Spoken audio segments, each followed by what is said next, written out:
Hello YouTube, this is Sam Gerrans from Qur'an.com. Today is Tuesday the 9th of October 2018, and I've had a couple of requests for some shorter videos, and what I've tried to do is avoid the sort of Muller-esque role of answering people's questions. Should I wear, can I wash my hands with with nail varnish on and stuff like that, just this really nonsense stuff, which I just basically write back to people and say, well, use your brain. And quite often they write back as if I'd sort of given them something amazing.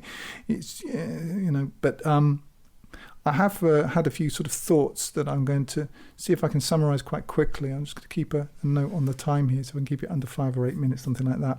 So these are just basically little insights that may or may not be of interest. The first one is to do with what I call microfame. Now, what's microfame? Microfame is when you've got, let's back up a little bit. Andy Warhol said that eventually everybody would be famous for about 15 minutes. And that's entered into the culture, your 15 minutes of fame and all this sort of stuff. He wasn't quite right. You're not exactly famous for 15 minutes, but I think what's happened is there's a sort of a very, very narrow demographic of fame which is possible. So say, for example, just on my very limited way of doing this, I don't know how many, it's 4,000 or something subscribers on my YouTube channel. It's, it's a very modest amount compared to anybody dealing with all kinds of subjects. It's not very much, but I suppose because of the work that I've done and really the sort of intellectual background before I started, I'm not just a guy mouthing off about what he thinks the Qur'an means. I mean, I am a guy mouthing off about what he thinks the Qur'an means, but because I did the background work before I started, I suppose what it does, it gives anybody who's had the opportunity to go through my work, I can support my claims on the basis of facts, and if I weren't able to do that, believe me, I wouldn't be doing what I am. But I suppose, as it were, you kind of go into the hornet's nest to some extent. What I've learned is, I suppose that's what I'm really going to share, is a couple of things, because I didn't sort of decide, hey, guess what, I'm going to set up a YouTube channel and make myself permanently unemployable because that would be cool. No, that wasn't what happened, at all. I'm just looking down because I've got some notes here. Notes. So sort of eight words on a what are they called? One of those sticky notes things. But I just decided to do what I really thought was important to fulfill my ṣalāt, my duty in this life, and I just seem to be alive at a time where these things are possible, and that's fantastic. But I just wanted to, I've noticed, and this is really, really gratifying to me, more and more people with whom I have some connection getting up and starting to do their own thing, just starting, which is all I did, and that's really what I've demonstrated, and why one of the reasons why I really hold back from taking a sort of preacher-teacher sort of point of view. The only way I would ever, would consider doing that was if we were living in a real society, in a where people are living in a real community. But an internet community isn't a community; it's a network. It's a different sort of thing. But I see people who are now just doing stuff, just getting out there and doing it. Sometimes connected directly with what I've been doing, sometimes not, sometimes inspired partly or to whatever degree by it. I really like this. That's a very gratifying thing. It's anyway, I just thought that wouldn't have been possible if I'd stuck with what I was doing previously. Another thing of microfame, microfame is, I don't know, this sort of, however many people one is known around, it affects the way that people see you. For example, you have the hater phenomenon, and this is quite bizarre if you haven't experienced it. Well, I suppose we've all kind of experienced it, because microfame sort of starts from just having an internet connection. we all get it, don't we? I mean, if you have a Facebook account, I don't use Facebook anymore, but as your profile grows, there's not like an entry point, pre-fame, post-fame. You're just, you sort of start anywhere. So even somebody with 100 friends on Facebook is already micro-famous in their sort of world, as it were. But the whole thing about haters is very interesting, and just a sort of phenomenon that you have to get used to. And it's in a way it's a psychological pressure. If you get emails, you get 3 or 4 emails, as I regularly do, from people who genuinely thank me for what I've done, and then you get, "Die, Mossad agents, we know where you live, and then we're coming to come and chop your children up," or whatever it is. You enter into a bit of a kind of a twilight zone. And I suppose what I'm trying to say is, if you do stand up and start doing stuff, just be prepared for that one. You do get, and I get this a lot. You see, when I first started doing this, I thought that the big problems would come from brand Islam, Ahmed, the wannabe ISIS groupie. That's not the case. I mean, I do get, Ahmed does write to me occasionally. Sorry if your name's Ahmed, I'm just using it as a generic term. Normally when people like this write to me, they don't use their real name, obviously. You do get that, but a lot of it is people whose little fiefdom is threatened for some reason,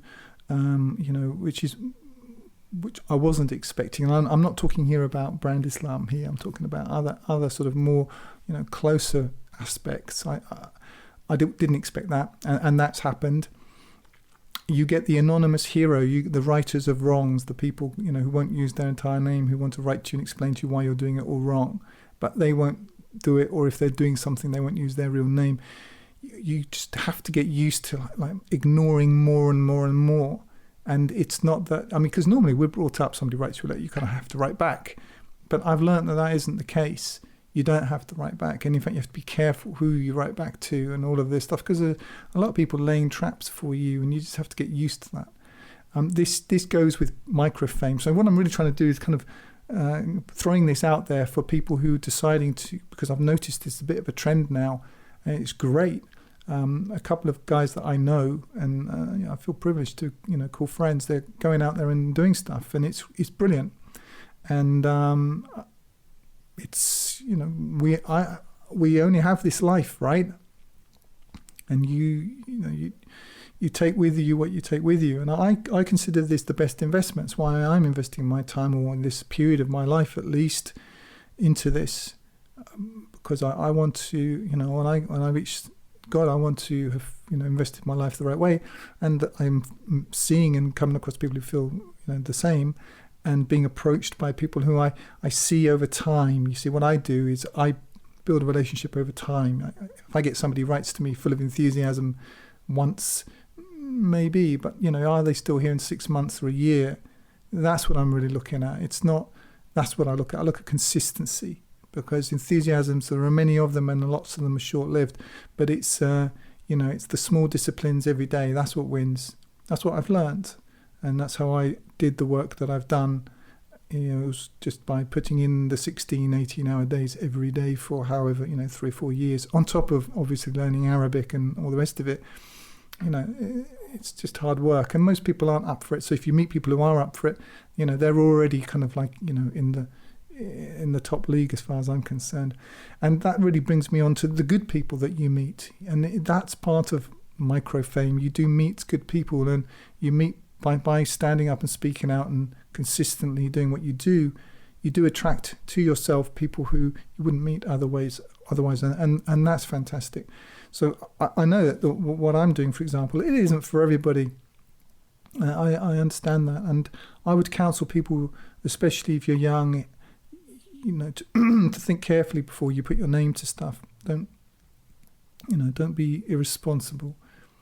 But if you're sure, and you can go, you feel that you found the right thing for you to do, then do it. The other side of it, of course, is you get people on top of the the anonymous heroes and those people, and I almost now have like a folder in my inbox for these people. I get now people who they're self-appointed writers of wrongs that I don't have any right to charge for the books. The fact that I give away all of my work for free, and I do, tens of thousands regularly of downloads. Most people don't even say thank you, let alone contribute anything for my life's work, and that's okay. But a few people do help what I'm doing, and they'll say, "Oh no, if you were X, Y, and Z, you wouldn't take anything." So it's not enough that I've made myself. You try doing what I'm doing and applying for a job in the areas that I used to work in.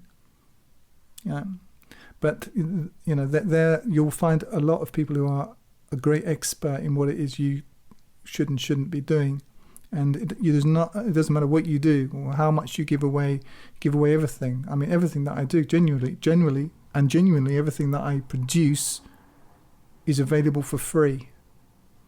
That's not enough even. And the fact that a few people accept my invitation, if they want to donate to help me do this, that's some sort of crime as well. And that's really just a part of this very bizarre new phenomenon that I would call microfame. I don't know, I'm sure there are some PhDs out there who are doing their theses on it. It's a very interesting new phenomenon. It's not like you get recognized walking down the street, no, but you do come across, for example, people completely misrepresenting and misquoting you on the internet. I don't look it up. I'm not one of these people who spends his life looking up, searching for himself on Google and stuff. I really don't bother. I don't bother. But you do come across it. And another aspect of it is that some people will write to you with a link to, I heard somebody so-and-so saying something about you. And you know what? My position on it is I don't complain and I don't explain. It's cheaper, quicker and easier. And just, I sleep better. I don't worry. I mean, if somebody, accused me of something really, something criminal or something like that, then obviously I'd defend myself. But you become in a way public property, even in my very limited and humble capacity. So I'm partly sharing this as a sort of insight, if you like, but it's also by way not of warning, but of preparation to those people who are doing stuff now, that you kind of got to be ready for all of this, and don't worry about it too much. God knows and He sees. And there's a verse 71, 72, I think, Surah Qalam, or وَالْقَلَمِ وَمَا يَسْطُرُونَ, by the pen and what they write. And then it continues, you are not, by the grace of your Lord, mad. And then it continues, by the pen and what they write. They write all kinds of stuff, and they'll say all kinds of stuff about you, but God knows. And I would say, if you are considering a life serving God, in really risking and going for the high rewards,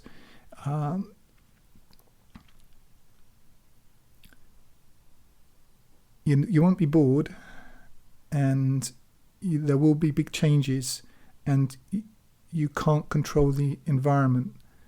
You cannot control it. You have to let it go.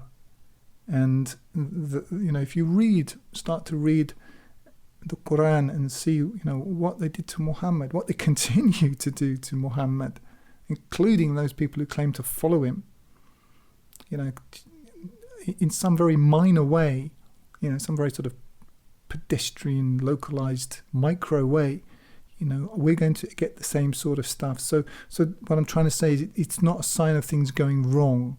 It's just what happens. And you'll get the good, you'll get, the amazing people you wouldn't have met otherwise. You'll get the the envious haters. And envy, I've come to realize, bizarrely, motivates quite a lot of people. It's really quite odd.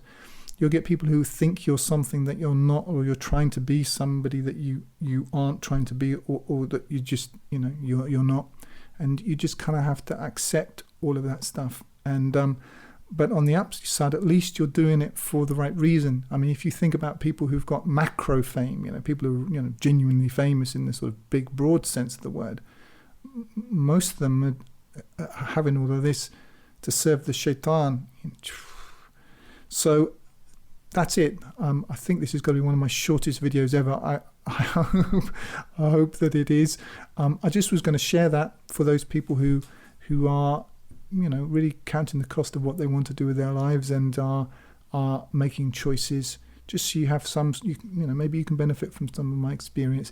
It's not all good. It's not all bad.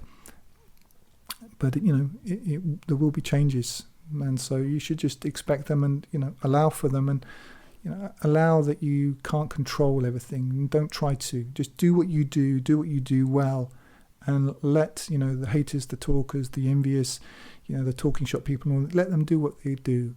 You do what you do, and be clear about why you're doing it, and trust in God and believe in God in the last day, and expect that you will have your reward, because you will, and so will they. That's all for now. If you're listening on YouTube, you can download my full translation of the Qur'an free using the button in the top right hand corner, or buy the hard copy there at 10% less than on Amazon. I also encourage you to sign up for the Qur'anite Plus newsletter on the site to get occasional micro updates. You can download the audio from my YouTube videos to your mobile device using the links in the drop down below. I recommend meetquranites.com to connect with other Qur'an-alone believers. Like if you like, comment if you have something constructive to say, and subscribe to get more each week. And use the link in the drop down below to donate if you would like to help me keep doing this. And remember, this life is short, eternity is long. If you want good trees, plant good seeds.